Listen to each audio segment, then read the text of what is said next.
სახელითა მამისათა და ძისათა და წმინდისა სულისათა ჩვენთანაც ღმერთი ეკლესია გვახსენებს იგავს მეზვერისა და ფარისევლის შესახებ, მაგრამ სანამ ამას ვიტყოდეთ, მინდა გავიხსენო იოანე ოქროპირი. დღეს მისი ნაწილთა აღმოყვანება იცით რომ საქართველოში აღესრულა. დევნილი იყო იმპერატორი არკადისაგან და უფრო მეტად კიდე მისი მეუღლისგან, ევდოქსიასგან, დედოფალ ევდოქსიასგან. მათ უსამართლობაზე ხმას იმაღლებდა. არ აძლევდა უფლებას, რომ ვინმე დაეჩაგრათ. და თუ ამას იზავდნენ, თვით იმპერატორს არ მოერიდებოდა ხოლმე და მის მეუღლეს, რომელიც ბევრ ურჯულოებას აღასრულებდნენ თავის ცხოვრებაში. დღეს მართალი არავინ არ დარჩა თითქმის. რომ ვიღაცა რომ რაღაც არასწორს ამბობს, რომ ესე იგი უთხრას და ამხილოს. ხანდახან მარტო მინიშნებებით ლაპარაკი არ არის საჭირო. ხანდახან უნდა ამხილოს. ვინც არ უნდა იყოს, რა პატივში, რა მდგომარეობაშიც არ უნდა იყოს. ამის მაგალითი იოანე ნათლისმცემელმა მოგცა, ამის მაგალითი სოფლიო მამამ იოანე ოქროპირმა მოგცა. და განაზულდა და არ უყვარდა ისინი. იმიტომ ამხელდა, რომ გადარჩენილიყვნენ, არ წარწმენილიყვნენ და თავიანთი ესე იგი სამეფო და იმპერია კეთილად ესე იგი განემართათ და ხალხი ყოფილიყო არა დაღონებული, არამედ მშვიდად ეცხოვრათ ამ სამეფოში. აი ეს გჭირდება, ქრისტიანული სული გჭირდება. უფალმა როცა ნახა არას ისწორე, შოლტი შექმნა და ესე იგი მკაცრადაც უთხრა, ამხელდა, შერისხა, დამოძღვრა ისინი. აი ეს გჭირდება და ასეთი მწყემსი ძანდებოდა იოანე ოქროპირი, რომელიც ისწორე თუ არ იყო ამისთვის ესე იგი ამხელდა და კი არ ესე იგი ამ ქრისტიანმა იმპერატორმა დედოფალმა კი არ შეიწყნარეს მისი მხილება, მისი რჩევა და დარიგება, როგორც დღეს ადამიანს შენიშნა არ სიამოვნებს, რომ ეტყვი ესე იგი ცეცხლი მოედება მის ამპარტავნებას, ვირის მასში ამპარტავნება. ჰეროდესავით მოიქცნენ და ჰეროდიადასავით და იმ სალომესავით მოიქცნენ. მიემსგავსა ჰეროდეს და ჰეროდიას. და დიდი განსაცდელები დაატეხეს თავს, პირიქით რომ მუხლების ჩავარდნოდნენ, შენდობა ეთხოვა და გამოსწორებულიყვნენ და ესე იგი გადმოასახლეს ესე იგი ბიჭვინთაში, აფხაზეთს ჩვენ ძირძველ მიწაზე გადმოასახლეს და აი რომ მოდიოდა ეს ტანჯული, შეურაცხყოფილი, გვემული და აი ამ გზის შორის გატანჯული წმინდა ვასილისკოს საფლავია კომანში იცით და ლუკიანესი და იქ მოილოცა მათი საფლავი და მას გამოეცხადა წმინდა ვასილისკო, რომელიც ჩვენ მიწაზეა დაკრძალდა, მისი ლოცვით გაერთიანდეს საქართველო ისევ. დღესო ჩვენ ერთად ვიქნებითო და მართლა წმინდა იოანე ოქროპირი აღესრულა და მისი სული წარსდგა უფალთან და გაბრწყინდა უფლის მადლით მზესავით. და გამოხდა ჟამი 30 წელი, ხალხი ღელავდა, შფოთში იყო რომ ასეთი დიდი მღვდელმთავარი ცოცხალი ხო მოაკლდა მათ და მისი ქადაგებები ოქროპირს იმიტომ ეძახდნენ რომ მისგან გამოვიდოდა მადლიანი სიტყვა, რომელიც ოქროზე მეტია. ოქროს სიტყვები, სამოძღვრო სიტყვები ოქროზე მეტია. და მოითხოვეს პატრიარქ პოროკლე იყო მაშინ მემკვიდრე იყო იოანე ოქროპირისა და მისი მოწაფე და მოითხოვეს რომ დაებრუნებინათ მისი სხეული და თეოდოსიოსი იყო შვილი მემკვიდრე ამ მეფე დედოფლისა, რომელიც ემტერებოდნენ იოანე ოქროპირს და სთხოვეს რომ დააბრუნეო და მან რა თქმა უნდა შეისმინა ხალხის თხოვნა და ვედრება, მაგრამ ერთი მიზეზიც იყო, მისი დედის საფლავი 20 წელი ირყეოდა, ვერ აჩერებდნენ. ესე იგი სარკოფაგი იძროდა და ზოგი ამბობს ისტორიკოსი, რომ ჯოჯოხეთური ხმები გამოდიოდა მისი საფლავიდან, ეს ანიშნებდა იმპერატორს ახალს, რომ მისი დედა იქ მტერი მღვდელმთავრისა და ეკლესიისა იქ იტანჯებოდა იმ ქვეყანაში და გამოგზავნეს საქართველოში ესე იგი დელეგაცია დღევანდელი ტერმინებით რო თქვა და აი ამ მისი წმინდა ნაწილების გადაბრძანება მოინდომეს მაგრამ თითქოს ამ სამარეს და საძვალეს ფესვი გაედგაო ვერ უყვეს ძვრა სასწაულ და საკვირვება ხდებოდა ვერაფრით ვერ შეძლეს ესა და დაბრუნდნენ და უთხრეს რომ აი ესეთი ამბავიაო და მიხვდა იმპერატორი რაღაცა დიდი ღვთის განგება ხდებოდა და დაწერა მათი მშობლების მაგივრად სინანულის წერილი დიდი გოდების წერილი დაწერა და ევედრებოდა იმპერატორი მღვდელმთავარს რომ შეენდო მისი მშობლებისათვის ის მტარვალი საქცე რაც მათ ჩაიდინეს და გაუგზავნა წმინდა იოანე ოქროპიში და მის სარკოფაგთან წაიკითხეს დიდი მოწიწებით მეორედ ჩასულმა დელეგაციამ და მერე კი შეძლეს რომ ესე იგი აეღოთ მისი კუბო ასე ვთქვათ სარკოფაგი და წამოებრძანებინა და გახსნეს უხრწნელი იყო დიდება უყავს და რომ მოასვენეს მოვიუახლოვდნენ აი ამ დიდ ქალაქ კონსტანტინოპოლს ეხლა რომ სტამბოლად არის ქცეულ და ცუდოთა გამო დაიკარგა და არის სხვათა ხელში აი კიდევ დიდი ღელვა ატყდა და ის გემი რომელზეც იყო მისი ნაწილები მისცურა იმ ადგილას ერთი ქვრივის სახთან მინდორთან ნაკვეთთან რომელიც დედოფალს მოეწონა და წაართვა ქვრივთა და ობოლთან ფარველი უნდა იყოს ხელისუფალი და მან კი წაართვა ეს და სანამ არ დაუბრუნოს გემა ძვრა არქნა და მეფემ ახალმა იმპერატორმა დააბრუნა ისევ იმ ქვრივს დაუბრუნა ეს და რო წავიდნენ ესე იგი დაიძრა და შეაბრძანეს ეს მისი სხეული ტაძარში სადაც დედოფალი იყო პირველს იქ მიაბრძანეს და საფლავი დადგა აღარ იძროდა დედოფლის სარკოფაგი ესე იგი შეუნდო მღვდელმთავარმა და მერე გადაიტანეს საკათედრო ტაძარში და უთხრეს ხალხმა უღაღა და აჰა მეუფეო მიიღე შენიო საყდარიო შენ კათედრაზე დაბრუნდიო საოცრება მოხდა იოანე ოქროპირმა აი ამდენი წლის გარდაცვლილი უხრწნელი ასეთი საოცარი ამოთქვა მშვიდობა ყოველთან მერე უკვე იქ იყო დაბრძანებული და გამდიდებული წმინდა იოანე ოქროპირი და შეგვეციოს წმინდა იოანე ოქროპირი ჩვენ მიწაზე აღესრულა ეს საოცარი მიწა საოცარი ქვეყანა ჩვენ კიდე არ ვიცით როგორ მიწაზე ვცხოვრობთ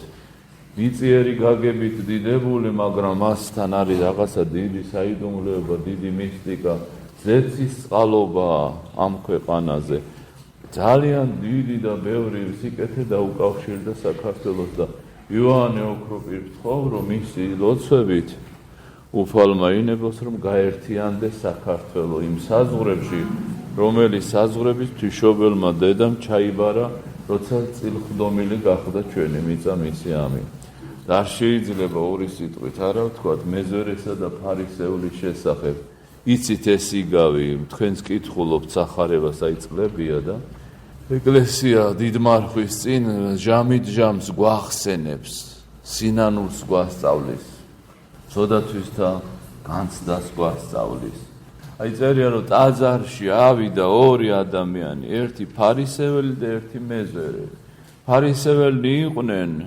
ადამიანები რომელიც რჯულს ძველი აღთქმისას ზედმიწევნით ასრულებდნენ ლოცველნი მარხველნი და ქველის მოქმედნი იყვნენ და მეზორენი იყვნენ ხალხი რომელიც გადასახადეს ამკრეფი იყვნენ და დამპყრობელის ანუ რომის იმპერიის სამსახურში იყვნენ ჩამდგარნი ერთი ცოდვილ მდგომარეობაში ერთი შეხვედრა მეორე თქვათ 8 წლით შემოსილ მდგომარეობაში არის და აი წარდგება წინ და მადლობს ღმერთს რომ ესე იგი არ არის როგორც ეს მეზორე ისნაირი რომ არ არის მადლობს ღმერთს რომ არ აქვს ცოდვები მას და რომ აქვს სათნოებები და ესე გადაშალა გული და ამბობს რომ ესე იგი არის მლოცველი მარხველი და შემწირველი რაც გააჩნია იმის მიათედისა სალოცავისადმი და მოწყალე და კარგი ადამიანია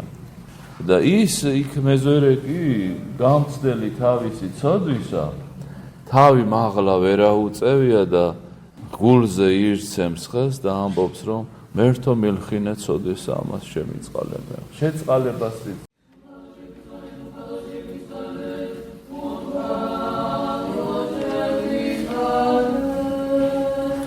სახელითა მამისათა და ძისათა და წმინდისა სულისათა ჩვენთან აქვს ღმერთი.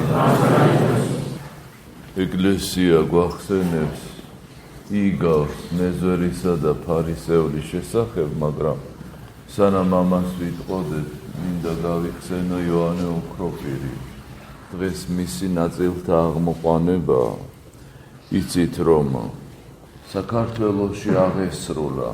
დევნილი იყო იმპერატორი არკადისაგან და უფრო მეტად კიდე მისი მეუღლისგან, ევდოქსიასგან, დედოფალ ევდოქსიასგან. მათ უსამართლობაზე ხმას იმაღლებდა. არ აძლევდა უფლებას, რომ ვინმე დაეჩაგრათ. და თუ ამას იზავდნენ, თვით იმპერატორს არ მოერიდებოდა ხოლმე და მის მეუღლეს, რომელიც ბევრ ურჯულოებას აღასრულებდნენ თავის ცხოვრებაში. დღეს მართალი არავინ არ დარჩა თითქმის. რომ ვიღაცა რომ რაღაცა არასწორს ამბობს, რომ ესე იგი უთხრას და ამხილოს. ხანდახან მარტო მინიშნებებით ლაპარაკი არ არის საჭირო. ხანდახან უნდა ამხილოს. ვინც არ უნდა იყოს, რა პატივში, რა მდგომარეობაში არ უნდა იყოს. ამის მაგალითი იოანე ნათლისმცემელმა მოგცა, ამის მაგალითი სოფლიო მამამ იოანე ოქროპირმა მოგცა. და განაზულდა და განარ უყვარდა ისინი. იმიტომ ამხელდა, რომ გადარჩენილიყვნენ, არ წარწმენილიყვნენ და თავიანთი ესე იგი სამეფო და იმპერია კეთილად ესე იგი განემართათ და ხალხი ყოფილიყო არა დაღონებული, არამედ მშვიდად ეცხოვრათ ამ სამეფოში. აი ეს გვჭირდება, ქრისტიანული სული გვჭირდება. უფალმა როცა ნახა არას ისწორე, შოლტი შექმნა და ესე იგი კაცრადაც უთხრა, ამხელდა, შერისხა, დამოძღვრა ისინი. აი ეს ჭირდება და ასეთი მწყემსი ძანდებოდა იოანე ოქროპირი, რომელიც ისწორე თუ არ იყო ამისთვის ესე იგი ამხელდა და კი არ ესე იგი ამ ქრისტიანმა იმპერატორმა დედოფალმა კი არ შეიწყნარეს მისი მხილება, მისი რჩევა და დარიგება, როგორც დღეს ადამიანს შენიშნა არ სიამოვნებს, რომ ეტყვი ესე იგი ცეცხლი მოედება მის ამპარტავნებას, ვირის მასში ამპარტავნება. ჰეროდესავით მოიქცნენ და ჰეროდიადასავით და იმ სალომესავით მოიქცნენ. მიემსგავსა ჰეროდეს და ჰეროდიას. და დიდი განსაცდელები დაატეხეს თავს, პირიქით რომ მუხლების ჩავარდნოდნენ, შენდობა ეთხოვა და გამოსწორებულიყვნენ და ესე იგი გადმოასახლეს ესე იგი ბიჭვინთაში, აფხაზეთს ჩვენ ძირძველ მიწაზე გადმოასახლეს და აი რომ მოდიოდა ეს ტანჯული, შეურაცხყოფილი, გვემული და აი ამ გზის შორის გამო გატანჯული წმინდა ვასილისკოს საფლავია კომანში იცით და ლუკიანესი და იქ მოილოცა მათი საფლავი და მას გამოეცხადა წმინდა ვასილისკო, რომელიც ჩვენ მიწაზეა დაკრძალდა, მისი ლოცვით გაერთიანდეს საქართველო ისევ. დღესო ჩვენ ერთად ვიქნებითო და მართლა წმინდა იოანე ოქროპირი აღესრულა და მისი სული წარსდგა უფალთან და გაბრწყინდა უფლის მადლით, მზესავით. და გამოხდა ჟამი 30 წელი, ხალხი ღელავდა, შფოთში იყო, რომ ასეთი დიდი მღვდელმთავარი ცოცხალი ხო მოაკლდა მათ და მისი ქადაგებები ოქროპირს იმიტომ ეძახდნენ, რომ მისგან გამოვიდოდა მადლიანი სიტყვა, რომელიც ოქროზე მეტია. ოქროს სიტყვები, სამოძღვრო სიტყვები ოქროზე მეტია.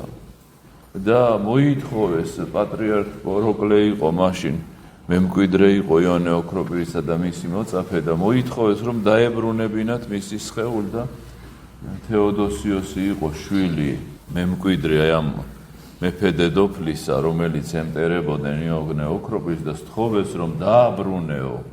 და მან რა თქმა უნდა შეისმინა ხალხის თხოვნა და ვედრება, მაგრამ ერთი მიზეზიც იყო, მისი დედის საფლავი 20 წელი ირყეოდა, ვერ აჩერებდნენ. ესე იგი სარკოფაგი იძროდა, და ზოგი ამბობს ისტორიკოსი, რომ ჯოჯოხეთური ხმები გამოდიოდა მისი საფლავიდან, ეს ანიშნებდა იმპერატორს ახალს, რომ მისი დედა იქ ტერი მღვდელმთავრისა და ეკლესიისა იქ იტანჯებოდა იმ ქვეყანაში და გამოგზავნეს საქართველოში ესე დელეგაცია დღევანდელი ტერმინებით რო თქვა და აი ამ მისი წმინდა ნაწილების გადაბრძანება მოინდომეს. მაგრამ თითქოს ამ სამარეს და საძვალეს ფესვი გაედგაო, ვერ უყვეს ძვრა, სასწაულ და საკვირვება ხდებოდა, ვერაფრით ვერ შეძლეს ესა. და დაბრუნდნენ და უთხრეს, რომ ესეთი ამბავიო და მიხვდა იმპერატორი რაღაცა დიდი ღვთისგანგება ხდებოდა და დაწერა მათი მშობლების მაგივრად სინანულის წერილი, დიდი გოდების წერილი დაწერა და ევედრებოდა იმპერატორი მღვდელმთავარს, რომ შეენდო მისი მშობლებისათვის ის მტარვალი საქცე, რაც მათ ჩაიდინეს. და გაუგზავნა წმინდა იოანე ოქროპირს და მის სარკოფაგთან წაიკითხეს დიდი მოწიწებით მეორედ ჩასულმა დელეგაციამ და მერე კი შესძლეს, რომ ესე იგი აეღოთ მისი უბო, ასე ვთქვათ, სარკოფაგი და წამოებრძანებინა და გახსნეს უხრწნელი იყო დიდება უფალს. და რომ მოასვენეს, მოვიუახლოვდნენ აი ამ დიდ ქალაქ კონსტანტინოპოლს, ეხლა რომ სტამბოლად არის ქცეულ და ცოდოთა გამო დაიკარგა და არის სხვათა ხელში, აი კიდევ დიდი ღელვა ატყდა და ის გემი, რომელზეც იყო მისი ნაწილები, მისცურა იმ ადგილას ერთი ქვრივის სახთან, მინდორთან, ნაკვეთთან, რომელიც დედოფალს მოეწონა და წაართვა ქვრივს. ქვრივთა და ობოლთან მფარველი უნდა იყოს ხელისუფალი. და მან კი წაართვა ეს და სანამ არ დაუბრუნოს გემა ძვლა არქნა და მეფემ ახალმა იმპერატორმა დააბრუნა ისევ იმ ქვრივს დაუბრუნა ეს და რო წავიდნენ ესე იგი დაიძრა და შეაბრძანეს ეს მისი სხეული ტაძარში, სადაც დედოფალი იყო პირველს იქ მიაბრძანეს და საფლავი დადგა, აღარ იძროდა დედოფლის სარკოფაგი, ესე იგი შეუნდო მღვდელმთავარმა და მერე გადაიტანეს საკათედრო ტაძარში და უთხრეს ხალხმა უღაღა და აჰა მეუფეო, მიიღე შენიო, საყდარიო, შენ კათედრაზე დაბრუნდიო. საოცრება მოხდა იოანე ოქროპირმა, აი ამდენი წლის გარდაცვლილი უხრწნელი. ასეთი საოცარი ამოთქვა მშვიდობა ყოველთან. მერე უკვე იქ იყო დაბრძანებული და გამდიდებული წმინდა იოანე ოქროპირი და შეგვეციოს წმინდა იოანე ოქროპირი ჩვენ მიწაზე აღესრულა. ეს საოცარი მიწა, საოცარი ქვეყანა, ჩვენ კიდე არ ვიცით როგორ მიწაზე ვცხოვრობთ. მიწიერი გაგებით დიდებული, მაგრამ მასთან არის რაღაცა დიდი საიდუმლოება, დიდი მისტიკა, ზეცის წყალობა ამ ქვეყანაზე. ძალიან დიდი და ბევრი სიკეთე დაუკავშირდა საქართველოს და იოანე ოქროპირის ცხოვრ მისი ლოცვებით უფალმა ინებოს რომ გაერთიანდეს საქართველო იმ საზღვრებში, რომელიც საზღვრების თვიშობელმა დედამ ჩაიბარა, როცა წილხდომილი გახდა ჩვენი მიწა მისი ამი. და არ შეიძლება ორი სიტყვით არა ვთქვათ მეზორესა და ფარისეულის შესახებ. იცით ეს იგავი, თქვენს კითხულობთ სახარებას აი წლებია და ეკლესია დიდმარხვის წინ ჟამით ჟამს გვახსენებს, სინანულს გვასწავლის, ცოდათვისთა განცდას გვასწავლის. აი წერია რომ ტაძარში ავიდა ორი ადამიანი, ერთი ფარისეველი და ერთი მეზორე. ფარისეველნი იყვნენ ადამიანები, რომელიც რჯულს ძველი აღთქმისას ზედმიწევნით ასრულებდნენ. ლოცველნი, მარხველნი და ქველისმოქმედნი იყვნენ. და მეზორენი იყვნენ ხალხი, რომელიც გადასახადეს ამკრეფი იყვნენ და დამპყრობელის, ანუ რომის იმპერიის სამსახურში იყვნენ ჩამდგარნი. ერთი ცოდვილ მდგომარეობაში, ერთი შეხვედრა, მეორე თქვათ 8 წლით შემოსილ მდგომარეობაში არის და აი წარდგება წინ და მადლობს ღმერთს, რომ ესე იგი არ არის როგორც ეს მეზორე. ისნაირი რომ არ არის მადლობს ღმერთს. რომ არ აქვს ცოდვები მას და რომ აქვს სათნოებები და ესე გადაშალა გული და ამბობს რომ ესე იგი არის მლოცველი, მარხველი და შემწირველი რაც გააჩნია იმის მიათედისა სალოცავისადმი და მოწყალე და კარგი ადამიანია და ის იქ მეზორე კი გამცდელი თავისი ცოდვისა თავი მაღლა ვერ აუწევია და გულზე ირცემს ხელს და ამბობს რომ მერთო მილხინე ცოდეს ამას შემიწყალება შეწყალებას ვიწყოთ ფაქტობრივად ეს არის იესოს ლოცვა უფალო იესო ქრისტეზე ღვთისაო შემიწყალება რასაც ყველა მართლმადიდებელი ამბობს მერთო მილხინე ცოდეს ამას შემიწყალება თავი ვერ აუწევია მაღლა უფლის წინაშე და ამ ლოცვას ამბობს და ხშირად აი ესეთი მდგომარეობა აი 21 საუკუნე მის და ხშირად მეორდება ესეთი მდგომარეობა ადამიანებს შორის ხშირად ადამიანები სხვას ადრიან თავს რომ ისეთები არ არიან როგორც ის ცოდვილი და თვითონ კარგი გონია თავისი თავი და როცა განგიკითხავენო მამები ამბობენ სხვას კი არ შეგადარებენ ღვთის სიწმინდეს შეგადარებენ შენ რო ოდნავ სხვაზე უკეთესი ხარ ეს არ გაგამართლებს ამით ვერ გადარჩები ღვთის სიწმინდეს შედარდება ადამიანი ქრისტეს სიწმინდეს შედარდება ზეცაში და ამ პარტავანი ადამიანი ვერ ესათნოება უფალს ვერ მიახლება უფალს სათნოებები ქონდა აი წარმოიდგინეთ ლოცველიც იყო მარხველიც იყო შესაწირავის გამცემლიც იყო ჯულისაც ასრულებდა მცნებებსაც მაგრამ წერია რომ განმართლებული ერთი გავიდა მეზვერე და ეს დაჯილი გავიდა უმადლოდ გავიდა მეზვერეზე წერია განმართლებული გავიდა და ამაზე წერია ესე იგი შედარებულია მეზვერესთან ვიდრე მეზვერეო ფარისეველი ვიდრე ესე იგი იმაზე ნაკლებად განმართლებული არ არის ძველ ქართულად ვიდრე სულ სხვა რამეს ამბობს არ გულისხმობს რომ იმაზე ნაკლებად ანუ ეს თანამედროვე ქართულში ვიდრე სხვა რამეს ნიშნავდა მაშინ სხვა რამეს ნიშნავდა ამას თავი დავანებოდა აი რის თქმა მინდა ანგელოზი იყო ეშმაკი ლუციფერი ნათლის ანგელოზი იყო ყველა სათნოება და სიკეთე გააჩნდა და გამართლდა ვერა უშველა ამ სათნოებებმა რომელიც მას გააჩნდა ვერ უშველა რადგან ამ პარტავანი იყო ამ პარტავნებამ დასცა ის მამები წერენ რომ მარტო ერთი სათნოება რო გაგაჩნდეს მეტი არა სიმდაბლე ეს ნიშნავს რომ შენ შეგიძლია ახვიდეს ზეცას რადგან ერთი ცოდვის გამო ამ პარტავნების გამო დაშორდა ანგელოზი ღმერთს და დაეცა და ერთი სათნოებითაც კი შეიძლება ადამიანი მიუახლოვდეს ღმერთს აი ეს ცოდვილი როგორ მიუახლოვდა უფალს უდიდესი თავმდაბლობა ჰქონდა მართალია ცოდვილი იყო მაგრამ უდიდესი თავმდაბლობა ჰქონდა ეშმაკი ცდილობს რომ ადამიანები მიახლონ სიამაყეს პატიმოყვარებას დიდების მოყვარებას ამ პარტავნებას აღარ სჭირდება არც მისი ბრუშობა არც მისი სიძვა არც რამე სხვა ცოდვა გამხრწნელი და წარმწყმედავი მარტო ამითაც წარწმედს მარტო ამ პარტავნება არის საკმარისი იმისთვის რომ ადამიანი წარწმდეს და როგორ ესე იგი ვამბობთ რომ ესე იგი მარტო თავმდაბლობა არის სხვა სათნოებებიც ხო არის რომელიც ამას ჰქონდა მაგრამ ეს სათნოებები არ არის სათნოებები უფლის წინაშე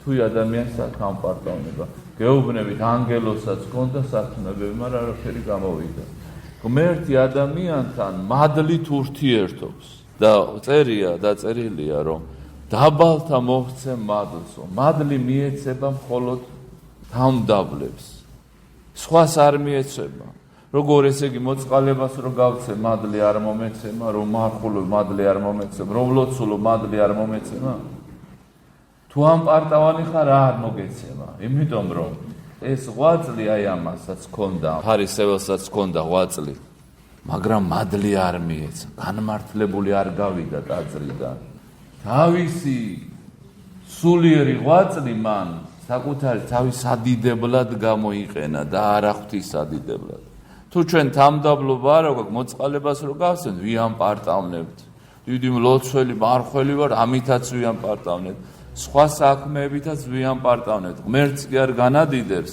ჩვენი საქმეები, როგორც ამ ფარისევლის საქმეებმა ღმერთი კი არ განადიდა, თავისის თავი განადიდა. და ხშირად გონია რომ ადამიანს გადაარჩენს თავის საქმეები, არ გადაარჩენს. ამ პარტავნი ადამიანი ეშმაკს უახლოვდება და რაც ღვაწლი გააჩნია, საკუთარ დიდებიაში იყენებს და საკუთარი თავის უფრო მეტად გაამპარტავნებაში იყენებს. თამდაბლობა ძირი სათნოებისა და გვირგვინი სათნოებად არის სიყვარული და სად არის სიყვარული? განიკითხავდა, კი არ წუხდა და ტიროდა მის ძმაზე, მის თანამოქალაქეზე. ისიც იუდეველი იყო, ისიც მისი მოდგმიდან იყო და კი არ წუხდა მის მდგომარეობაზე, განიკითხავდა, უსიყვარულო იყო. ჩვენ ხშირად ესე განვიკითხავთ, ხო, ვითვლებით უფალს, ვაკუთვნებთ თავს, ეკლესიურები ვართ, მაგრამ განვიკითხავთ, ესე იგი სიყვარული არა გვაქვს. თუ ვინმეს განკითხვა შეგიძლია, ესე იგი ის არ გიყვარს. და თუ არ გიყვარს, მაშინ ღმერთი შენთან არ არის. აი ყველაზე მეტად ღმერთს გამოხატავს ეს სახელი სიყვარული, ღმერთი სიყვარულია. და ღმერთი რანაირად იქნება სიყვარულის ღმერთი შენთან, თუ შეგიძლია სხვისი განკითხვა.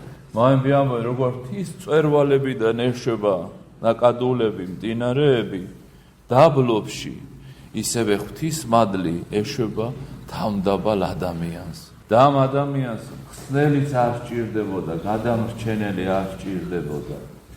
სათნოებები ჰქონდა და ცოდვები არა მაქვსო, ესე იგი გამოვიდა, ამაყობდა თავის სათნოებებით.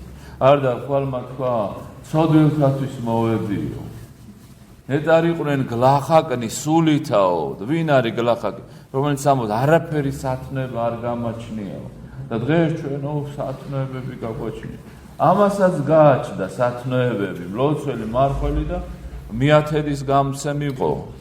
ერთი დღე ეკუთვნოდა მარხვა და ორს მარხულებდა, მიათედი რაღაცა ნაწილი უნდა გაეცა, ხოლო მიწიდან მიღებული შემოსავლით და ყველანაირი შემოსავლით გასცემდა, მაგრამ არ შეუწირა. გლახაკი არ ეგონა თავი, დიდარი ეგონა თავი, მართლა გლახაკი იყო. იმიტომ რომ თამდაბლობა არ ჰქონდა. ანტონი დიდმა იხილა უამრავი ბადე თელ დედამიწაზე დაგებული ადამიანთა დასაღუპად ეშმაკისაგან დაგებული. ვინ გადარჩება ამ ახებსო?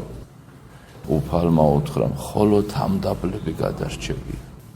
ერთ-ერთ მამას, წმინდა მამას, სახეში გაარტყეს, ეშმაკეული იყო და სახეში გაარტყა.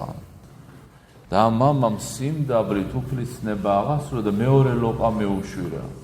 ამ სიმდაბლეს ვერ გაუძლო ეშმაკმა და გავიდა მისგან და დატოვა და ეს განიკურნა. აი ამიტომ აი ჩვენ გვასწავლის ეს. იგავი ორი გზა არის, ფარისევლის გზა და მეზვერის გზა.